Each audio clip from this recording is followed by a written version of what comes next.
Nagsisimula ang kwento sa maganda bundok ibon at magandang araw. Ang nakikita natin ay man-name Kim Jun, our main character, at ang pinakamalas na transmigrator sa ang kasaysayan ng iba pang transmigrator ay umakyat sa tuktok ng mundo, ngunit ang kanyang original na may-ari ng katawan ay hindi totoo. Inakusahan ng pagluste ng pera mula sa treasure. In-EYI siya ang pangatlong prinsip. Iniwan nila siya at ipinadala sa hangganan para sa mahirap na paggawa, at ito ay isang panahon ng mga Diyos at mga demonyo, at ang paglilinang sistema ng panahong ito ay kay Condensation Foundation Establishment Golden Core Inen Soul Immortal Ascension at Kim Jun ay kay Condensation pangalawang layer, at ang mga guwardiya na nagdadala sa kanya sa ang hangganan ay pang-apat na layer, kung saan himinto ang mga guwardiya ang karwehe at hilahin siya palabas, at sila ay handang talunin siya. Nagsimula silang matalo sa kanya. Ang bante ay nagsasabi sa kanya na siya ay isang makasalanan at basura, at iyon kahit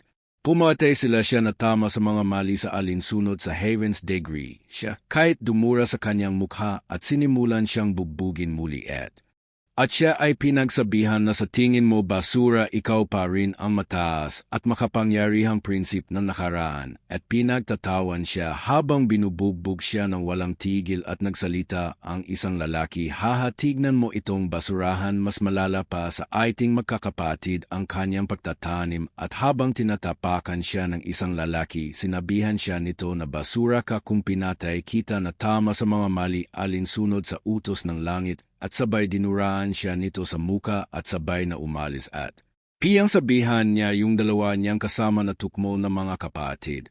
Marami kaming tinahak na kalsada sa pag-escort sa basurang ito at marami kaming pinaghirapan.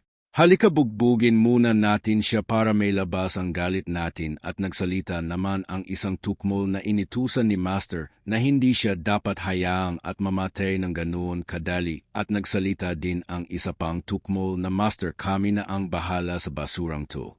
At sabay nito sinimulan na naman nila na bugbugin ang bida, at habang binubugbog nila ang bida ay meron nagpakita na medic system activated successfully, at sinabihan ang ating bida ng system ina-activate ng host ang medic system sa unang pagkakataon, at nagbibigay ng gantimpala sa isang random na tinawag na mga Diyos at demonyo, at isang random na draw sa lottery medic system, at ito na ba yung check ko, at sinabihan ng system ang bida na host na habang binubugbog pa rin ang namawa.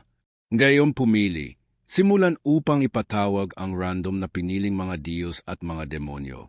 Tandaan na ang pagpili ng mga Diyos at mga demonyo ay nasa random na mode. Kung anong uri ng mga Diyos at demonyo ang iginuhit ng host ay nakasalalay sa swerte tukmo. Iniisip niya nito, kaya ba talaga ako makapagsumon ng mga gods at demons?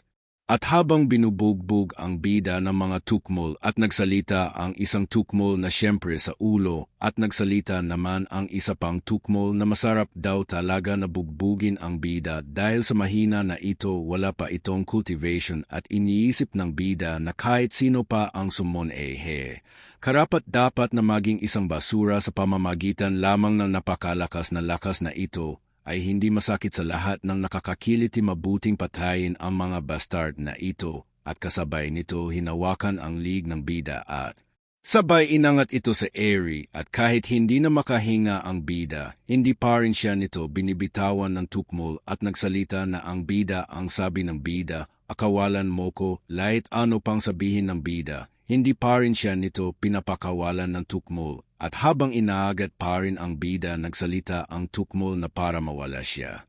Skip your mount shoot, at nagsalita na naman ang tukmol na karapat dapat na maging isang basura sa pamamagitan lamang ng napakalakas na lakas na ito ay hindi masakit sa lahat ng nakakakiliti. At nagsalita na naman ang tukmol na karapat dapat na maging isang basura sa pamamagitan lamang ng napakalakas na lakas na ito ay hindi masakit sa lahat na kinikiliti ako. At inisip ng bida na, saan ang nasabing sumon, bakit wala pang galaw, malapit na ang aking kamalayan? At bago pa man na matapos ang bida sa kanyang iniisip, meron nagsalita sa itaas ng bundok malapit sa kinatatayuan ng mga tukmol, at nagulat ang mga tukmol dahil meron daw pala tao sa itaas sa kinatatayuan natin at umatake na ang tao sa kinatatayuan ng mga tukmol at nagulat na lang ang dalawang tukmol dahil ang kanilang isang kasama ay tumilapon na lang agad na hindi man lang nila namamalayan at nagpasalamat ang bida sa nagligtas sa kanya at nagulat na lang ang bida dahil maganda daw pala ang nagligtas sa kanya. At bigla na lang nagsalita ang system na congratulations sa host for winning the nine-tailed fox deji. At nagsalita ang bina na hey, grabe ang lakas ng loob niyo at nagulat na lang ang mga tukmol dahil sobrang ganda daw talaga ng fox at inisip ng bida na it is actually so deji whelp. Panginoon ko, huwag kang matakot, kasama ako dito, walang makakasakit sa iyo sa hinaharap at kita naman natin na kahit sobrang dami ng hinarap na mga pagsubok ng bida. Parang walang lahat dahil sa naaamoy ng bida ang naglalakihang kokomelo ng fox at inisip ng bida na sudeji ay karapat dapat na tawaging isan kalamidad sa bansa ng mga tao. Ang katawan na ito ay nagmamahal sa pag-ibig at nagalit ang mga tukmol at nagsalita ang isang tukmol na matapang na sino ka kung gaano alakas ang loob mong ipetong ang iyong kamay sa mga guwardiya ng imperial na mga kaharian at bigla na lang nagalit ang fox dahil sa tinawag sa kanya ng mga tukmol at pinagsabihan niya ang mga tukmol na ang langgam ay hindi karapat dapat na tawagin ang aking pangalan at biglang nalang nagpakita ang system sa harapan ng bida at pinakita sa bida ang status ng Fox Sudeji Source Inventiture of the Gods Race Nine-Tailed Demon Fox Cultivation Immortal Ascension 5 Layer Technique Heavenly Fox Technique Mapang-akit na Hair Technique Innate Ability Nine-Tailed Demon Fox Body Loyalty 70 mats 100 at pinakita sa bida ang kapalit kapag bumaba ng 0 ang loyalty sa host special na paalala kapag ang antas ng katapatan ng isang Diyos o demonyo ay bumaba sa 0. Ipagganulo nito ang host at natulala na lang ang bida at natakot kapag daw bumaba ng 0 ang loyalty ng fox ay ipagkakanolo siya nito at pwede pa siyang patayin ng fox. At biglang nagpalabas ng aura ang fox at atakihin ang mga tukmol kaya naman inisip ng bida na immortal na pag-akyat sa ika-negatibo 5 layer. Ito ay isang kaharian na mas mataas kaysa sa isang namumuong kaluluwa. Ito ba ay totoo o fake kaya naman sa nakita ng mga hangal na gagawin ng fox sa kanila nagsimula na silang mataranta at sabipangan ng isang hagal na tumakbo na tayo mga kasama. Nagalit na lang ang kanilang pinuno at pinagsigawan sila nito at pinagsabihan ng mga kapatid. Labanan natin siya at wala pang ilang segundo na kanilang pagtakbo, namatay na lang sila na hindi nila namamalayan at kaya naman sa nakita ng bida sa nagawa ng fox ay tuwang-tuwa ito at isip pa ng bida na holy shit ang totoong Dale. At matapos bugbugin ang mga hangal ay agad naman na lumingin ang fox sa kinatatayuan ng bida at humihingi ito ng tawad sa bida dahil daw kung hindi lang ako na late. Hindi na daw magsusuffer ang Panginoon at sa narinig ng bida sa sinabi ng fox agad naman itong nagmamaangan at sa nakita ng fox sa bida na hindi pa ito nakakawala sa pusas sa nilagay ng mga tukmol kaya naman agad itong pinakawalan ng fox sa pagkakagapos ng bida at sa nakita ng bida ay natuwa ito sa fox at sabay pasalamat at habang nagkakasiyan yung dalawa, hindi nila namalayan na mayroong papalang buhay at pinipilit nitong makatayo. At dahil sa naramdaman nitong dalawa ang papatayong tukmol ay agad naman na nagalit ang bida, kaya naman agad nitong inutusan ang fox na pabagsakin ang tukmol na yun na sinusubukan na tumakas kaya naman sa narinig ng fox ang utos ng bida ay agad itong kumilos at sinipa ang ulo ng tukmol na pinipilit makatakas at sa makikita natin parang wala ng buhay ang tukmol at sa nakita ng bida na pagkakataon na gumanti ay agad itong initusan ng bida na tumabi ka muna ako na ang bahala sa tukmol na yan at agad na hinawakan ng bida ang damit ng tukmol at inagsabihan ng anong sinabi mo lang. Hindi naman masakit na nakinikiliti ka diba at agad na sinuntok ng bida ang tukmol at nagulat na lang ang bida dahil sa nakapatay daw ito At dahil sa nakapatay ang bida, ay nagpakita ang system nakapatay ng QI condensation 5T layer na sundalo nakakuha ng 50 pagbati sa host para sa pag-activate ng template ng profile at nataranta na ang bida at nagsalita, ang bina na nakapatay ako may napatay talaga ako. Suntok lang yun, aano ako makakapatay ng tao?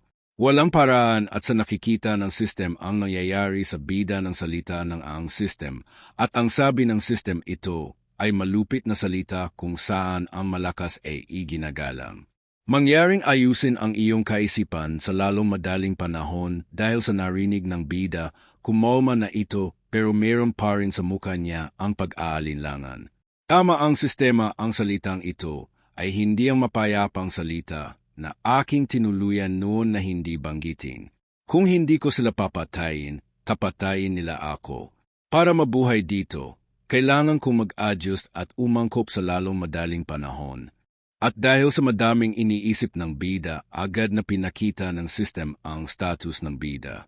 Host, Kinjun Race, Human Cultivation, Recondensation, 2 any level 150 paghahati 200 XC, Bloodline. Wala innate ability, wala teknike. Recondensation technique, ordinary mid-rank, summon gods and demons deji. At iniisip ng bida na bakit parami ng parami ang paglalaro ng online games. Hindi fake ang salitang ito. Tama at dahil nabasa ang iniisip ng bida ng system kaya naman sinabihan siya nito na huwag isipin ang tungkol dito. Dahil lang ang host ay nagmula sa 21 ST Century Earth, kaya special na pinagtibay ng system ang paraan ng Earth game date. At habang tinititigan ng bida ang system, iniisip niya nito na ipatawag ng mga Diyos at demonyo ang mode ng laro. Ang lahat ay tila para sa aking sariling kapakanan, ngunit walang bagay na tulad ng pi sa langit, at dahil sa walang kwenta kung mag-iisip lang siya, kaya naman diretsyohan niyang tinanong ang system. Ano ang layunin ng Mythic System? At dahil sa tanong ng bida, hindi nakapagsalita ang system.